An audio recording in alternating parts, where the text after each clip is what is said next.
Therapy dudes, take away your stress, put you in a good mood. If you had them over, they would eat up all your food. It's time for therapy dudes. Welcome, everyone. This is Dan Fox and Andre Karkamaz. We are the Therapy Dudes.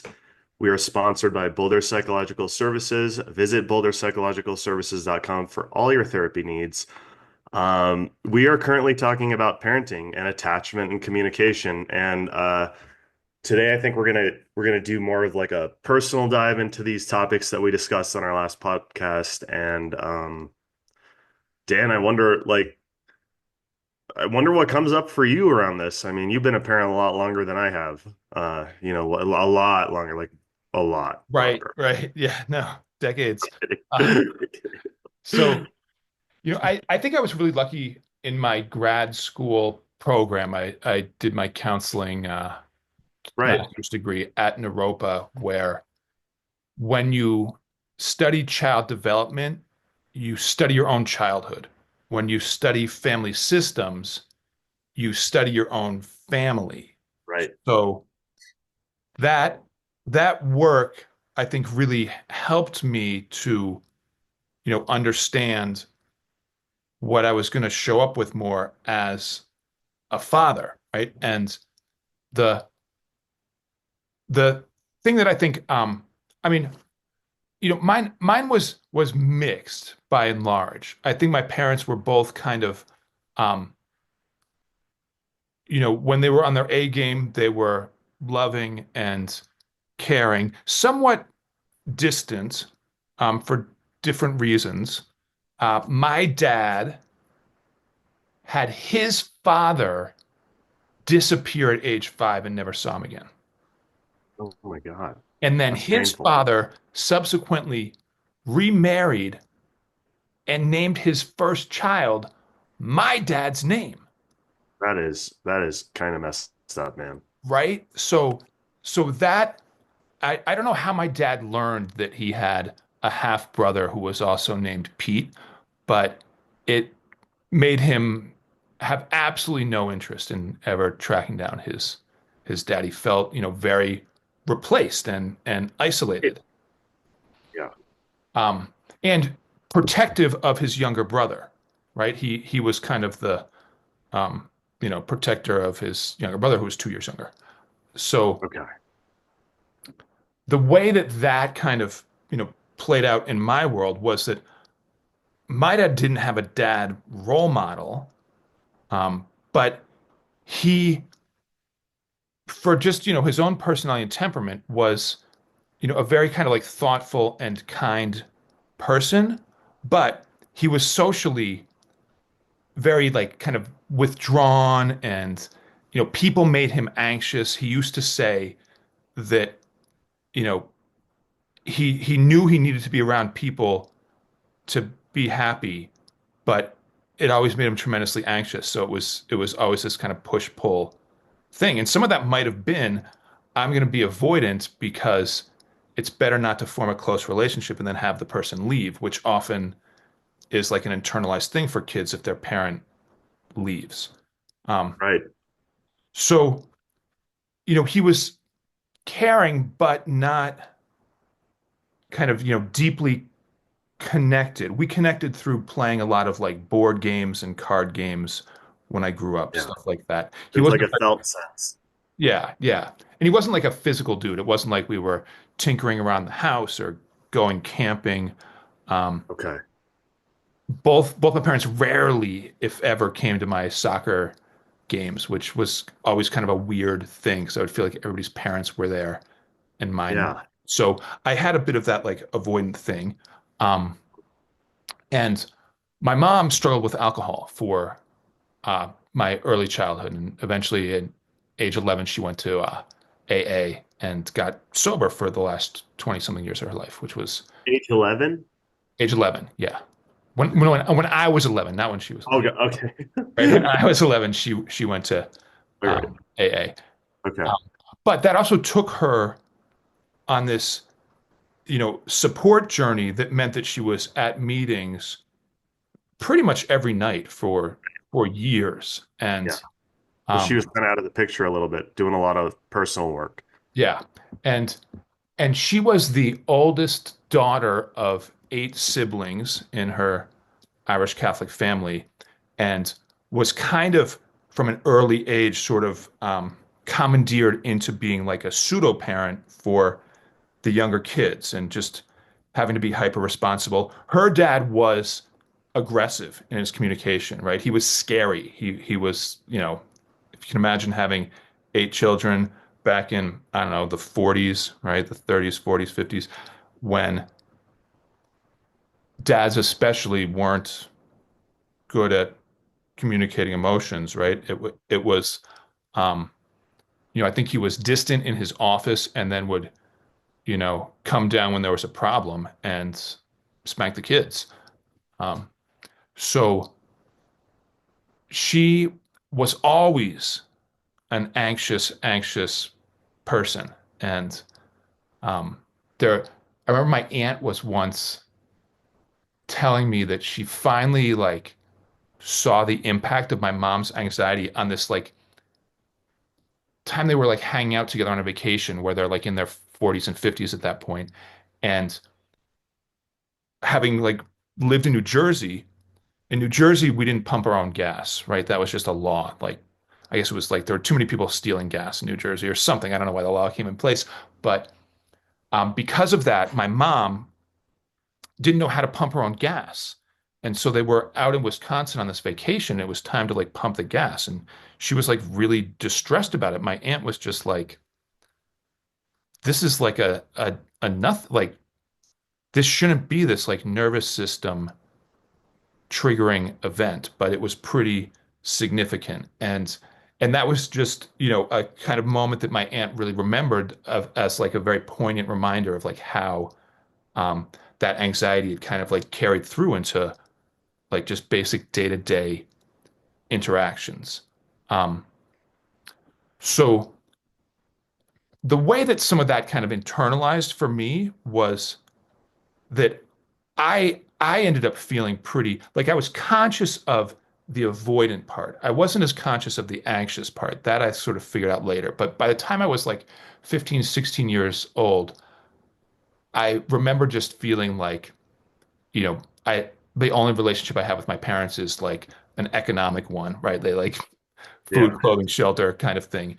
And that, once I like finished high school, I was out of there and literally because home felt what during that time, like empty, like empty. Yeah, just like nothing. And I also was not really like happy in the town that I grew up with.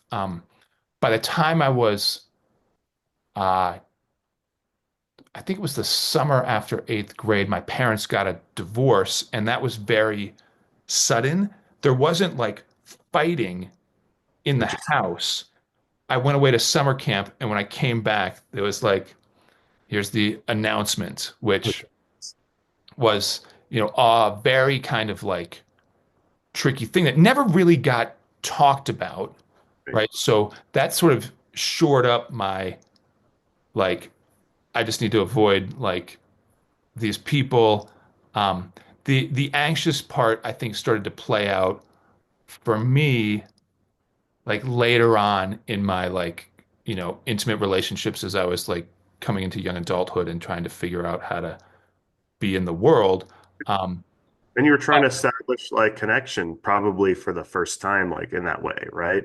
yeah, yeah. But I certainly had a tendency of if something was over, Mm, it was just like I just would like you shut it cut down. off and like, not ever talk to those people again or like go revisit the place or anything like that. That was like a hallmark of my like early mid 20s. Too painful when you don't know how to navigate it. Yeah, well, and that's also just kind of like what I feel like I was Trying to do. right, right. Like that's just what you did is, and I was also very scared of conflict in intimate relationships because a fight meant the relationship was over. I would never know based how you talk to me, but okay. Well, I think I was really lucky in my mid 20s to do haha. Um, it took me a minute to get that. I thought you were being serious. I was like, yeah, I know. No. Just so, yeah, but Okay. I'm sorry. We were going in a flow there, so keep going. A fight meant what? Oh, the relationship was over, right? So that needed to be avoided at all costs, right? Like keep the peace. Um, And what would it mean about you if you got in a fight with someone that you cared about? What was the oh, story I you had? just didn't. I Yeah, didn't. I would never because put out because that. that would be like you being mean, you being No, it'd be an like all threatening to the relationship. right, right. It was gonna like the person would It's leave just and black go. or white in that way. Yeah, yeah. Yeah. Into my like mid 20s, I was lucky to um do a lot of like group gestalt therapy work. I like actually worked with a guy who was running these 8-day workshops that were like kind of encounter group things where people were going into their life story, working out communication stuff, working in a group setting. So stuff would come up in the group and they'd be like getting coached on how to talk it out. And that was really, really helpful. And that increased my interest in understanding counseling. And so then I went back to Naropa or went back to school at Naropa, got my master's degree there, learned about communication Hmm. and family systems, child development, and was able to kind of like unwrap my own wiring and understand what it was growing up. And then as like a later adult, I had great relationships with both my parents. It was very um positive, Meaning. fine. Yeah. Yeah. And actually a thing that my mom did, which was a game changer, was that at age 19, I came back from college for Thanksgiving. And I hadn't been home for more than like 48 hours since I graduated high school. I just took Okay. off and stayed away. Sure. Um, but I came home over Thanksgiving break and she was like, "Hey, I want to talk to you." And part of the AA journey, which she was on, is like, making amends and just, that kind of stuff. And she was like, "Do you feel like you were neglected as a teenager?" And Wow. me being like conflict avoided was I was just like, I don't know, maybe like I don't know, it's fine, right? Like, and she was like, "Because if you do, I'm really sorry Oh, because I wasn't really available then." And then she explained to me how like she was going through this like suicidal depression for much of my like adolescent years because of her alcoholism, the divorce, her father had died. So she was just, as she said it, like trying to get through the day. And right. She was surviving right, right. And so that really like that kind of dropped all of my like resentment. anger, resentment, right. And it sort of opened up a like opportunity to just like recreate that relationship with her a bit. And then as I got into my like later 20s and started to understand more about like how this stuff all works, it it was just easier and easier to like connect with her. And both my parents in their like, you know, later adult, I think it was hard for them raising kids. I just think they weren't like well equipped for the task. And so it was hard on them. Um, and we're going to switch gears and you're going to have to give your story in a minute. But as a just sort of like thing to uh, relate back to like my own experience as a parent, right? Even though I understood this baggage pretty darn well going into it and had like worked on it, there were years where I felt overwhelmed and in survival mode. And part of that was because we ended up having four children, And well, which, wow. right? And a week from today, Uh-huh. all four of my children are going to be teenagers for the first time. So I'm very excited. But when they were, and I really like understand teen, right? I feel like that was like the focus of That's a sweet work. spot. Yeah, yeah. But when they were younger, oh my gosh, just the amount of, basic care in terms of like, diapers and helping them get dressed and just doing Tantrums that. and Like all of that. I had a kid in diapers one way or another for 11 years. Like it was really, really exhausting. Believe it. Uh, Um, well, we should celebrate. We should do something about this oh, about having the today. four Yeah. kids. Yeah. Yeah. Um, so, a lot of what I was trying to do was to fight back against my tendency to just want to like be avoidant and sort of, disassociate and escape because that was the like, sort of parental wiring that I had been kind of had been passed on to me by my Right. parents, which had been passed on to them by their parents, right? Like Generation. this Yeah. just kind of keeps, sort of going through the line. And um I'm sure, my kids will be talking about me to their therapist down the road. Of Uh, course. but Same about me. we have like pretty good dynamics overall. Three of my four kids are not in town right now for spring break. Two of them are in Indy. One of them's at school. They're in Indy with mom.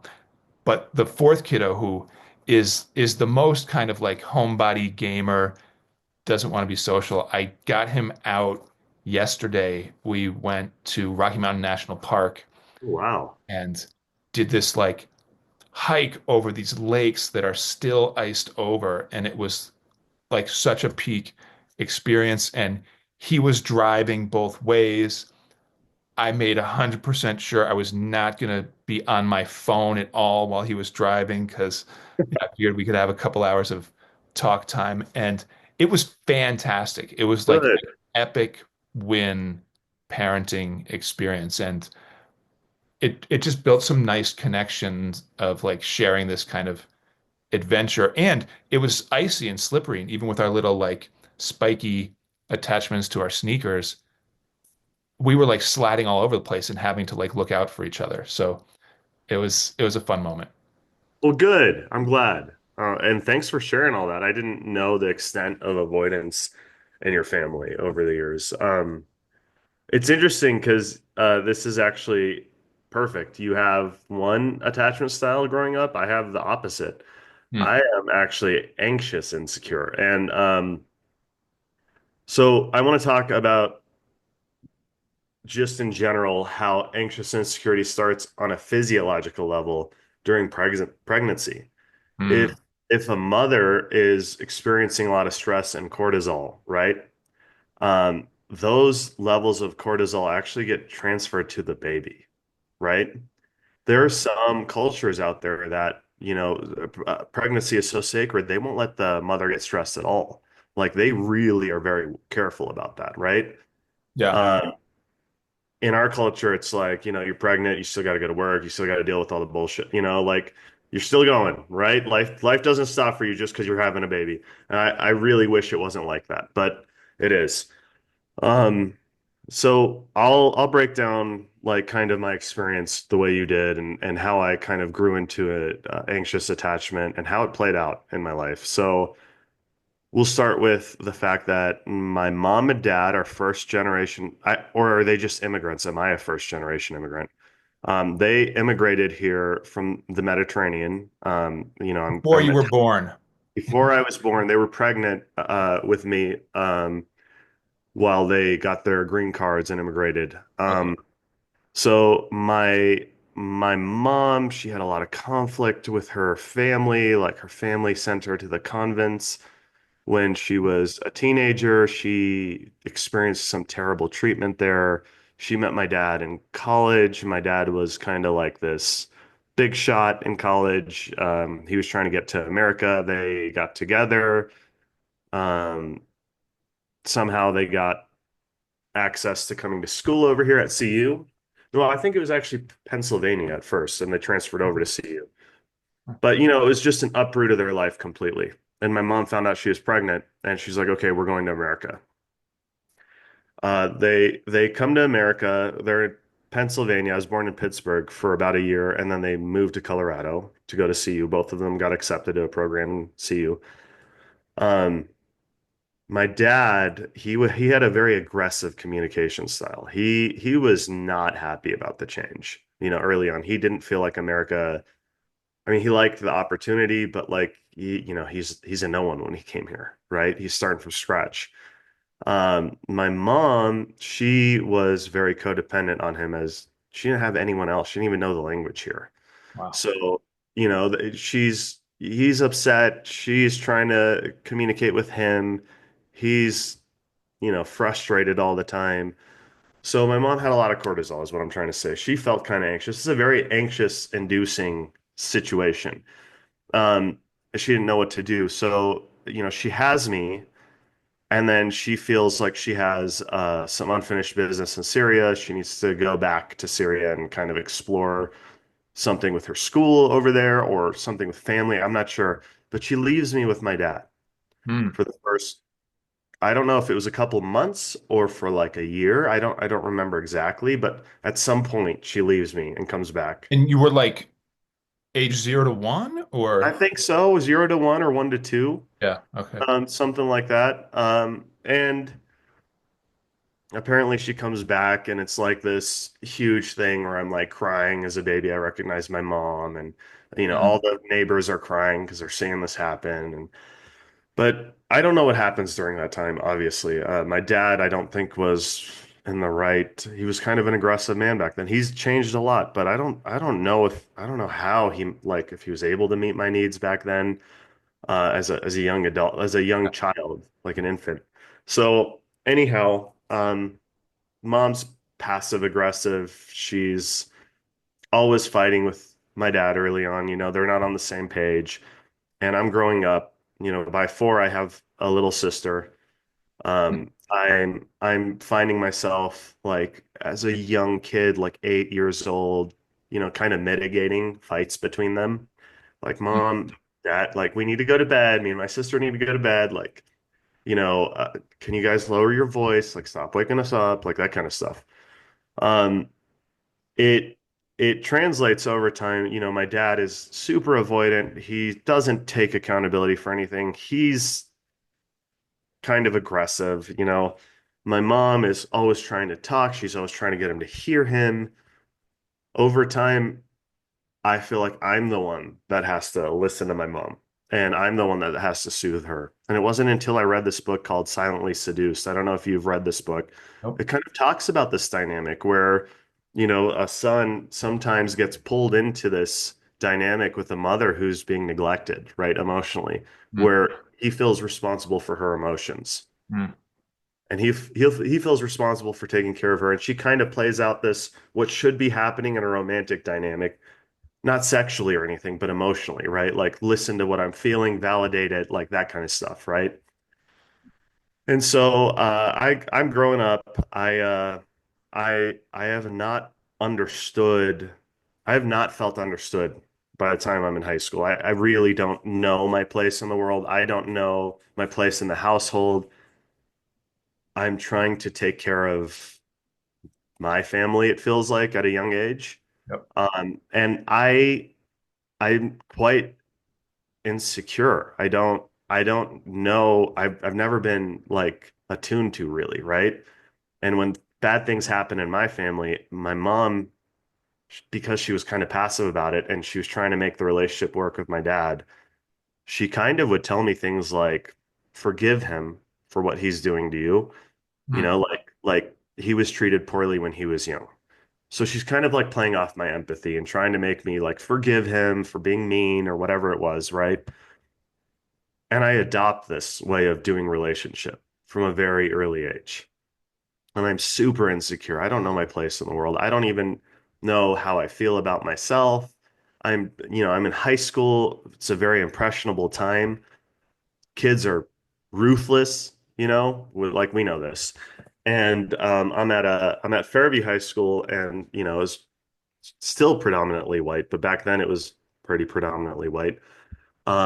And I just feel out of place, and people make comments about it, right? And so I I find myself attaching to like any friends that I have. And by the time I'm a senior, I've like really worked on, basketball, for instance, and my body and socializing. I feel much more accepted, but I feel accepted on the basis of my merits and what I could offer people, Yeah. right? Yeah. And so I over time, I get into my I get into my first long-term relationship. It lasts many years. Um, she's she was better than me. I mean, she had her stuff together way more than I did. Yeah. I think she was actually a really wonderful person. We just were both growing, and we're both immature. She's actually more mature than me, and she was younger than me. Um, I was really struggling. I was developmentally stunted, is what I'm trying to say. Hmm. So I am very insecure in this relationship. I am constantly looking for reassurance. We're both kind of codependent on each other. She's like feeling a lot of pressure, I'm sure, from my end. And it's not until I'm like later in my 20s and we end that relationship where I'm really looking at my part in this and trying to understand. Like I'm learning about psychology at this point, trying to understand why I am the way I am. And I find out, like I have insecure anxious attachment. I am anxious in general, like social anxiety, right? Like it was hard for me to even speak like to people. Hmm. Uh, Yeah. I could do it like the way you and I do it, but like if I was going to go give a presentation, it was like the worst thing ever. There was a moment in high school where I was able to do it. I felt really comfortable, but again, I had achieved the body type and the look and everything that I felt was like acceptable. I was getting attention for the first time. Um, so I come to understand my role in relationships and what insecure anxious attachment does and where it comes from. And I start building up a ton of resentment towards my parents, a ton of resentment Hmm. because I'm able to see where it all came from and kind of like you had towards your mom. And then she was like at 19, she pulled you aside and like owned it, took accountability, apologized, let you know where she was coming from. You were able to like kind of move on. Yeah. Well, I never got that. I never to this day I've never gotten that. I've gotten the kind of like, well, I was doing the best I could and like it doesn't matter what I would bring up like, hey, remember this time to my dad like when you did this, it really fucked me up. Like I want you to know like this shit really hurt. Yeah. I don't know what you're talking about. That was a long time ago. It was just let it go, like that kind of stuff. And my mom is like, mom, like I felt like I was there for you. I don't feel like anyone was attuning to me when I was younger. Well, I was doing my best. I was busy. I was okay. Like I've never gotten that. And what would that have done for you to have felt like they were taking accountability and owning What it? did it do for you? Oh, I mean, it shifted everything. That day, my resentment towards my mom just dropped. It Yeah. was, yeah, Well, and I think it helped you let go of something, right? Like you finally were kind of validated, right? Like yeah, you were able to release something. I've never been able to release that. I'm still working on it, right? Like this form of like a little bit of resentment towards them and because and honestly, I don't know if it's because it still impacts me or because I'm actually just angry at them. I think it's because it still impacts me. Like I'm still anxious avoidant, on some level. And you've seen it, Dan. You've seen it when I've talked about issues and, the relationship with the mother of my daughter. You've yeah. seen, I mean, it's funny because as like we're talking, I'm thinking about some of like our interactions, like you and me, because I'll be using that avoidance style. So like that time when we were playing basketball and I was just like pissed off. And so I just left, right? Like the avoidance, like, just exit without saying goodbye, right? Like the game, right. right? And so, I mean, I didn't exit mid-game, right? Like it was in between. Um, but then you're texting me like, are you mad at me? What's going on, right? And Yeah. so you have that like anxious, Yes. I'm like just being avoided. It doesn't have anything to do with you, I right? know. You're being anxious and insecure in the relationship. And so you're like, what did I say? What Yeah. did I do? Well, Right? I'm afraid of I still have that fear play out from that young place in me. It's like, does Dan did I not do good enough in this? Like, did I not see him well enough? Did I push him like am I just failing, Right, right. Or like when we had that podcast with Harmony Right. and you made a joke, I was like looking at this stuff from my daughter getting all upset, but Right. not speaking about it, right? Right. Avoiding like talking about it. and you're like, are you mad at me? Like, I'm sorry. I was like, I'm sorry, I didn't mean it because Right. I And it's like thought I was, we're yeah, both like kind of playing out our energy, and it yeah, like can, sort of like I think, we know each other well enough, and we work through stuff and get to, right? Like we have that kind of commitment, right, like just as part of the relationship. So I think we get to actually do the healing work together, together, right? yeah, But the natural, like that thing just like comes up oh, again and yeah, again, right? Like on Tuesday, you didn't show up for basketball. Me being avoidant is like, psh, I never text you about it. I never, I'm just like, ah, fucking whatever. You text yeah, me, you're like, oh, sorry, gonna make it or something. And then yeah. like, I don't respond, being anxious or being avoidant, and you have to text me again the next day to be like, hey, next week Yes. we'll make it work. I'll try to make it on Friday. I'll make up Right. for it. Yeah, right. Right. Like, So we're both kind of like just, we're conscious of our wiring, but it still is like that first yeah, like that first reaction to the response, that feeling. situation. Yeah. The Yeah. reaction. Also, Yeah. yeah. Yeah. And so like I just want to say this out loud. Like I have a lot of work to do around this. I really do. Like as evidenced by what you've experienced with me and kind of like there was times you've seen me with the mother of my daughter going through conflict. You've seen me pretty dysregulated. And this Yeah. is Well, and yeah, I've also seen you in the time period where you've like become a new dad, and all of the extra, right? Like that additional stress exposes all of these sort of cracks and baggage that we have from earlier in life, right? Like it's it's kind of easier to like get through your 20s when there isn't like this, amount like of stress. Yeah. right, right, of just like parenting responsibilities and like, long-term partner and partner parenting, right? Like all of that stuff just can bring up a ton of unfinished business. And Right. and then we can accidentally blame our kids or Yeah.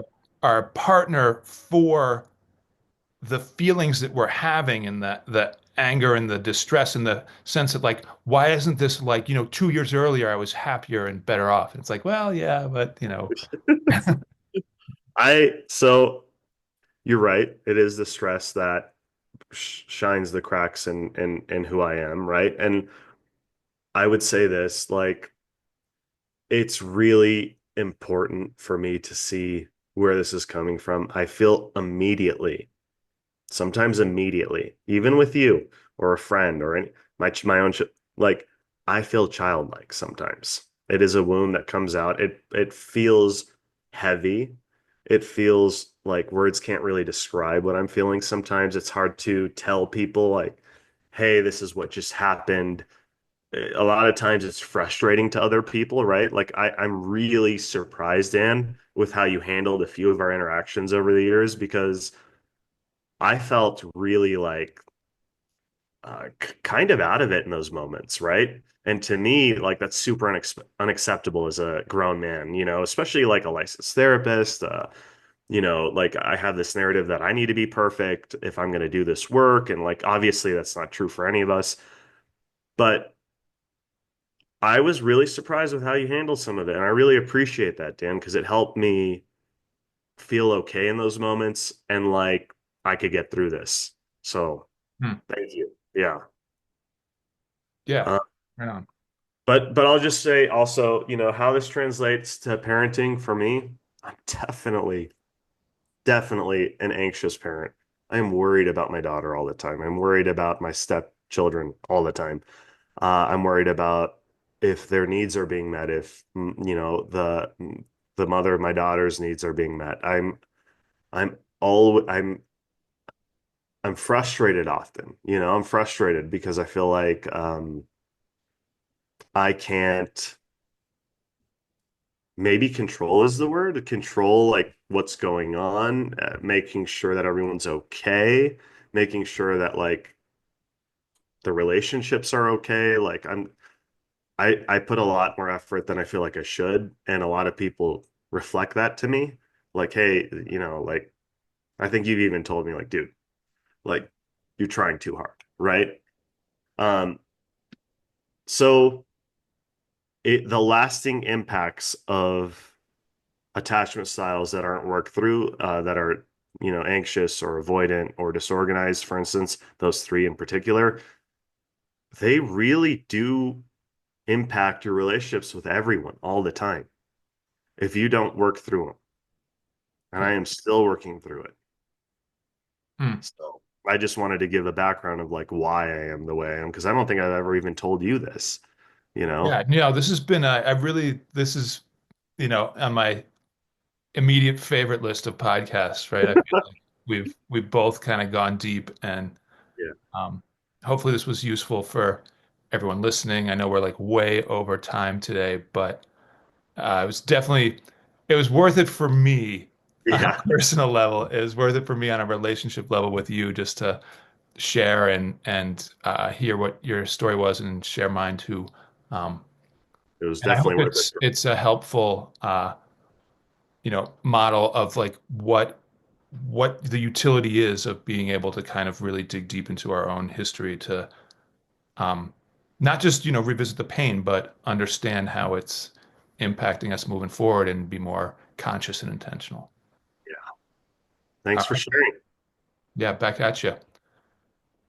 Here comes our goofy outro. Like, subscribe, comment, please. Hope it's helpful. Therapy dudes, take away your stress, put you in a good mood. If you had them over, they would eat up all your food. It's time for therapy dudes. Therapy dudes, take away your stress, put you in a good mood. Listen to them anytime you're coming unglued. Where's the beef? We delivered the beef today. We deliver that. All right.